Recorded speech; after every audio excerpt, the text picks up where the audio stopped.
Salam sejahtera untuk kita semua. Kali ini kita akan berbincang-bincang dengan Pastor Norbert. Pas hari ini tanggal 6 Juli dan 40 tahun yang lalu, Pastor Norbert dengan Pastor Gracianus ditahbiskan di Pangaribuan. Waktu itu masih oleh Monsinyur Pius dari Medan, ditahbiskan menjadi imam. Sekarang tepat 40 tahun. Dan kita mau berbincang-bincang sejenak dengan Pastor Norbert, bagaimana pengalaman beliau selama 40 tahun ini. Langsung saja kita sapa beliau. Selamat malam Pastor Norbert. Malam. Dan selamat pesta 40 tahun imamat tanggal 6 Juli 2020. Pastor Norbert, selama 40 tahun ini di mana saja pernah bertugas dan apa-apa saja pernah tugas yang diemban dari ordo maupun dari keuskupan? Ya, saya sudah ditahbiskan 3 bulan membantu di paroki Tarutung Bolak untuk mengunjungi semua stasi. Sesudah itu 9 bulan dengan tinggal di Santo Fransiskus menggantikan Brother Claudius dengan tugas menjaga asrama. Di sana ada perjuangan bahwa untuk membuat suasana lebih baik harus mengeluarkan 36 orang dari hampir 75 orang supaya ada suasana baru. Tetapi senang bahwa ada sang guru Pastor Tewes dari Seminari Menengah yang menolong mentesting siapa yang layak, siapa yang kurang. Dengan itu kami buat keputusan mengeluarkan hampir setengah dari penduduk asrama itu. Kemudian mempersiapkan pesta, boleh dikatakan peresmian keuskupan, menjadi wakil ketua panitia, dan pesta berjalan baik untuk menerima merayakan Monsinyur Anicetus sebagai uskup.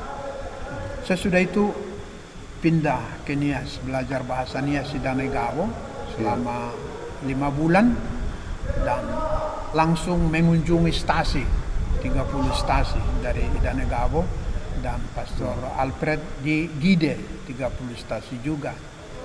Tetapi sesudah itu pindah ke Gunung Stoli. Di sana boleh dikatakan masih bergabung itu Gunung Stoli, Tuhemberua, Alasa, dan 10 dari Gide. Dan saya bertugas mengunjungi paroki Gunung Stoli, wilayah Gunung Stoli selama 2 tahun. Tetapi saya kemudian pindah ke Danegavo selama 6 tahun sampai 89. Dan sesudah itu pergi ke Filipina tahun Sabat. Dan sesudah pulang dari Filipina bertugas sebenarnya harus ke Teluk Dalam. Tetapi tidak bisa karena sudah ada saudara-saudara baru. Saya harus ke Biara Laterna, bertugas di sana sebagai guardian dan sekaligus menjadi pastor paroki Santo Fransiskus. Tetapi itu kemudian menjadi berkembang karena kosong di Lahewa, saya menjadi pastor moderator di Lahewa, kemudian kosong di Danegavo, menjadi moderator di Danegavo. Sebagai akhir dari perjalanan itu kita reuni di Danegavo. Dan tiba-tiba dikatakan harus pindah. Dan biasanya kalau pindah saya tidak kasih tahu. Dan itu bahwa saya tiba-tiba ke Teluk Dalam dan saya pergi. Dan kemudian tinggal di Teluk Dalam hampir 6 tahun. Dan kita masih sama-sama hari itu kan. Dan di Teluk Dalam itu sangat menarik dalam arti luas.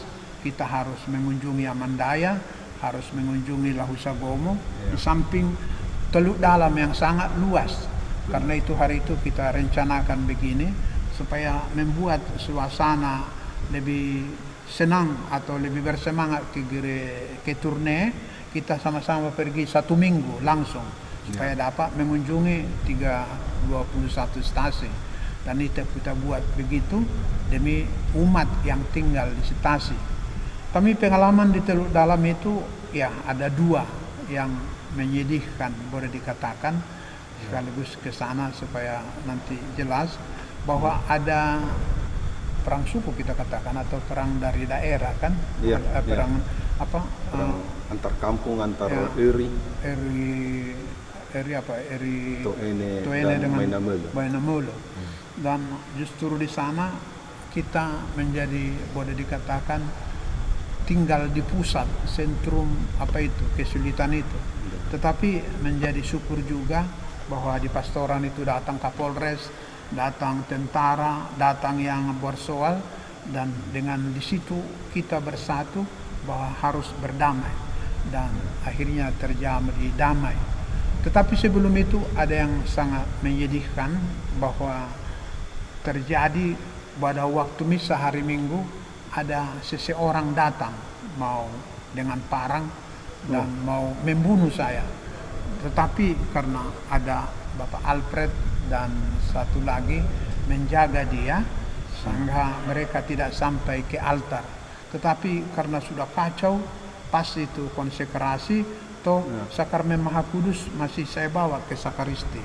Tetapi sesudah aman, kemudian saya bawa dan teruskan komunion, dan bisa berjalan baik walaupun nanti kita ke pengadilan dan yang bersalah itu dihukum. Dan sesudah Teluk Dalam, kemana lagi? Ya, dari Teluk Dalam saya pindah ke seberang. Artinya saya menjadi guardian di Santo Felix, tetapi sekaligus menjadi pastor paroki di Sidempuan yang punya 60 stasi. Tapi bukan hanya itu, juga menjadi ketua yayasan di Sibolga, juga menjadi ketua yayasan di Sidempuan. Dan tidak sampai di situ, dalam waktu yang sama menjadi direktur, boleh dikatakan PBI Mela. Tapi waktu direktur LPTK juga sekaligus juga. Dan waktu Monsinyur Sinaga pergi ke Medan karena Pikjen tidak ada, saya juga ketua personalia. Dan itu dengan waktu dalam waktu yang sama, sehingga kalau dari segi mutu pasti tidak terjamin lagi kan, karena kadang-kadang saya di kantor itu, tetapi berkat orang-orang yang sangat profesional, baik sebagai sekretaris, baik sebagai yang mengerjakan itu, pada umumnya kerja itu berjalan baik. Ya, ke Israel. Saya tahun Sabat 1 tahun itu syukur bahwa sebenarnya saya selalu dalam hati, kalau imam sudah 15 tahun, 10 tahun, bagus kalau pergi ke sana. Karena dengan berkhotbah kita terus bisa melihat mana Yerusalem, di mana Bethlehem, semangat tanah suci, semangat di mana Yesus pernah ada, seperti hinggap kepada kita. Jadi kalau kita mulai berhomili, tidak perlu lagi membuat cerita lain. Sejak itu saya tidak perlu pasang cerita lagi. Langsung bercerita tentang danau, bercerita tentang petani, bercerita tentang itu, dan orang sangat yakin karena saya pernah ke sana dan mereka sangat sudi mendengarkan itu. Dan nanti kita masuk dengan ajaran apa yang harus ditekankan melalui perumpamaan, melalui perjalanan Yesus, menyembuhkan orang sakit, menyembuhkan orang buta, orang tuli, semua menjadi sangat menarik karena kita sudah jalani itu dengan kota, dengan tempat yang persis. Dan sesudah pulang dari sana, ya terpaksa pergi ke Pangaribuan. Dan di Pangaribuan itu boleh dikatakan yang sudah maju, ada Dewan Paroki, ada saudara dari Nias, ada yang saudari pastor Jerman, dan boleh dikatakan dari Tirol. Mereka sudah sangat biasa bekerja sama dan sudah sangat biasa juga mengenal frater, seperti pastor kan di sana top. Dan banyak pastor Angelus juga sudah dikenal di sana, pastor Romanus juga. Jadi waktu di sana sebenarnya sangat enak karena orang sudah sangat berpengalaman bagaimana saling melayani, bagaimana saling memaafkan, dan bagaimana saling berapat. Tanpa sadar bahwa 10 tahun saya tinggal di sana dengan segala kesulitan, dengan segala yang lain. Dan itu boleh dikatakan dibuat dengan berusaha sebaik mungkin. Memang pasti kita bosan dan juga ada orang lain yang bosan. 10 tahun itu bukan waktu yang singkat. Nah, saya sangka mungkin itu tentang itu. Sesudah dari Pangaribuan, Ya, sesudah dari Pangaribuan pergi ke Sidempuan lagi. ke Sidempuan lagi. Ke Sidempuan lagi 3 tahun. Walaupun sebenarnya sesudah di Sidempuan 3 tahun, itu yang seperti dibilang apa tadi Pastor Kustos, saya harus pergi ke Tumbajaya. Dan sekarang saya sudah hampir tinggal 3 tahun di sini, dan dengan itu boleh dikatakan beruntung saya bisa berpesta 40 tahun di sini. Syukur kepada Tuhan, dan hari ini saudara-saudara datang dan juga umat dengan keadaan sekarang itu sangat terbatas, tapi tidak ada kekurangan, kurang kegembiraan. Jadi terima kasih banyak Pastor Norbert. Jenjang 40 tahun itu sudah diisi dengan banyak karya berbagai paroki, baik dari Nias sampai ke Tapanuli, dan juga banyak karya tanggung jawab yang sudah diemban. Dan kalau boleh kami yang lebih muda, yang masih berjalan untuk mengikuti jejak para senior kami, apa kira-kira pesan atau kata-kata dari pengalaman untuk disampaikan kepada orang-orang muda supaya tetap semangat dalam menjalankan tugas mereka? Ya, kalau kita lihat tugas kita yang begitu banyak, pasti ada orang yang kecewa karena berlapis-lapis kerja itu. Dan juga kalau kita lihat itu lapangan pekerjaan itu boleh dikatakan luas. Kalau mulai di Tapanuli, saya sudah top tahun 70-an. Artinya hampir semua dekanat Tapanuli sudah saya jalani. Dan juga boleh dikatakan di Nias juga hampir 20 tahun tidak ada jalan yang tidak ku jalani, baik mobil, baik jalan kaki dengan Honda. Tetapi itu membuat kita kuat. Pengalaman pahit itu, penderitaan itu membuat kita menjadi tabah, menjadi percaya. Dan termasuk juga bahwa 20 tahun di Nias tidak pernah dipatok ular. Tidak ada penyakit yang luar biasa. Tetapi bahwa jatuh sampai kaki boleh dikatakan hampir tidak bisa jalan, ya apa boleh buat, itu risiko dari naik kereta karena jatuh. Tetapi itu yang saya mau ke orang muda, jujur saja, kalau kulihat sekarang saya cemburu.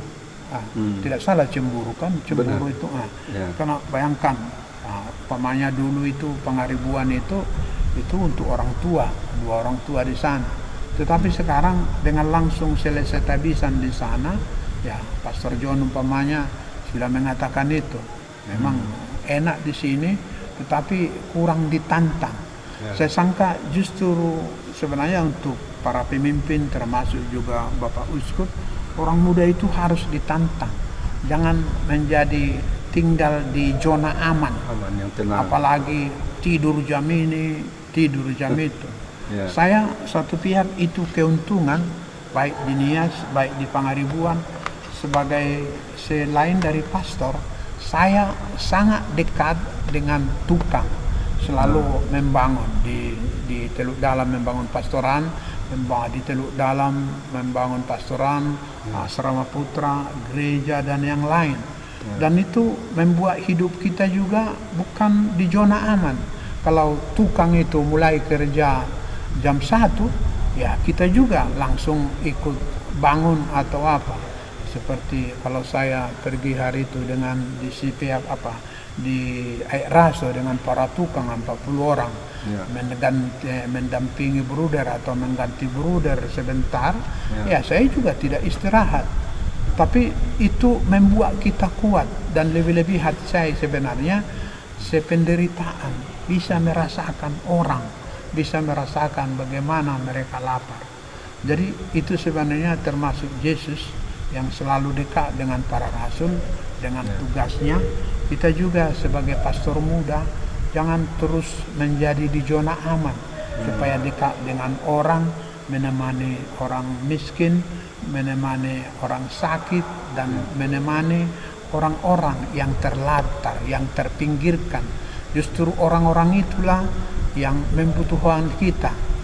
Tadi tentang orang sakit itu ya. Oh iya, satu yang istimewa itu Pastor Norbert, bahwa Pastor Norbert itu terkenal bisa bersahabat dengan orang sakit, dengan orang-orang yang dihindarkan orang, bahkan orang gila. Bagaimana bisa merasakan atau bisa mendekatkan diri atau mereka juga menerima Pastor Norbert? Orang gila, orang sakit, orang cacat, bagaimana caranya? Saya pikir itu dari keluarga. Mama saya boleh dikatakan mama yang melahirkan, walaupun ada mama yang memelihara, yang membesarkan, yang mendampingi. Waktu saya kecil, ke rumah kami ada seorang yang betul agak gila, tapi kami sebut opung karena marga Tagalog. Tapi opung ini semua anak lain takut, tapi saya tidak takut karena mama sudah mengasih satu batang kelapa sama dia. Jadi kalau dia datang, dia ada sulo, ada alat kupas kelapa. Dan kalau dia datang, dia ambil itu. Dan kalau saya datang, dibilang opung. Ya, orang lain takut, saya tidak takut. Dan yang kedua, ada seorang ibu juga, kami sebut Namboru, Sinaurun. Dan kalau dia datang ke rumah, mama juga selalu kasih perhatian. Dia nanti pergi ke sungai mengambil air, dan sudah jelas kalau dia pulang mengambil air 1-2 kali, apa itu hakiong itu ya? Hakiong tempat air. Tempat air itu dari bambu. Ya, mama kasih nasi. Tapi karena kalau kami bulananam itu sudah makan ubi, nanti nasi sesudah itu, ibu kasih ubi. Tapi dia bilang, unang malean gadongi diaw, borak butuh hakian no. Indahani sauti pe ima hualang. Jadi malodoy mana dang yalang kadang nasi itu dipakai. Jadi justru narohaku itu tinggal di otak saya. Orang ini tidak takut. Karena itu waktu di Danegabo ada bapak yang betul sakit, dan walaupun itu sahabat suster, karena sebelumnya dia tidak sakit karena dia membawa babi kepada suster. Dan saya, walaupun bapak itu hari itu masih Protestan, selalu dibawa 2 kaki babi, ge namada dan sedikit ate, ge namada untuk bapak pastor. Jadi justru itu waktu dia sakit, sebenarnya untuk orang lain dia sakit. Pernah sekali dia marah sekali dan ada pisau di jalan, dan kita tidak menyebut nama, dan justru orang memanggil kami. Saya takut, tapi saya bawa suster ngebor, suster lah di muka. Hanya melihat muka kami saja, dia sudah tersenyum, amagu inagu. Langsung dia kasih pisau itu, dan langsung aman. Dan sekarang waktu saya hari itu ke Nias, bapak itu meninggal, walaupun saya sudah hampir lebih 20 tahun meninggalkan di Danegabo, karena dia saya masukkan dia ke tempat kurungan sebelum saya ke Manila. Itu 89, sampai sekarang ada hubungan yang sangat baik. Dan justru di mana-mana saya bertemu dengan itu, selalu memperhatikan. Saya yakin orang yang sakit seperti itu, umpamanya kalau pikiran kurang lurus, dia hanya sakit melihat orang, berjumpa dengan orang yang tidak dia sukai. Kalau dia suka kita, dia sangka kita mengerti dia, dia tidak menjadi sakit, dia senyum dan yang lain. Itu saya sangka rahasia, tidak tiba-tiba itu dari mama atau dari lingkungan. Baik. Jadi ada latar belakang dari pengalaman dari keluarga, dan kalau kita mendekati orang sesakit apapun atau segila apapun dikatakan orang, kalau kita dengan ketulusan hati dan sungguh-sungguh dengan hati datang, dia juga pasti merasakan bahwa kita datang dengan damai, dengan kepolosan. Jadi terima kasih banyak Pastor Norbert atas waktunya. Kita sangat bangga dengan Pastor Norbert yang sudah menjalani 40 tahun dengan suka dan duka, dengan berbagai tugas. mudah-mudahan dengan bagi pengalaman ini saudara-saudara kita yang muda dapat menimbah dan termotivasi untuk tetap dengan semangat melanjutkan karya dan panggilan mereka. Sekali lagi selamat pesta Imamat 40 tahun, ad multos annos, semoga diberikan kesehatan oleh Tuhan untuk tahun-tahun yang lebih panjang lagi. Masih bisa yang terakhir itu. Silakan Pastor. Kan seperti apa hari itu yang di lagu itu, apa hari itu tentang cerita itu. Oh, cerita cinta. Dan hidup itu ada cerita, bagaimana? Apa cerita itu hidup menjadi cerita atau apa? Iya, hidup menjadi cerita dari tema Komsos sedunia untuk tahun ini. Tapi justru saya lihat itu ada buku tadi yang sudah saya bilang itu, bahwa itu apa tadi sudah tidak. Tapi yang jelas kata orang bijak, orang yang tidak punya cerita sama dengan orang yang tidak punya apa-apa. Jadi cerita kita itu pun adalah sederhana. Kita sudah punya cerita, punya apa-apa. Baik, saudara-saudara, ini satu tip yang sangat bagus bahwa hidup adalah cerita. Lalu kalau kita bisa berbagi cerita, membagikan cerita, itu tanda bahwa kita memiliki kekayaan. Orang yang tidak bercerita artinya orang yang sangat miskin. Jadi Pastor Norbert sudah kita dengar ceritanya, kekayaan, pengalaman sharing yang dibagikannya menjadi kekayaan kita bersama juga.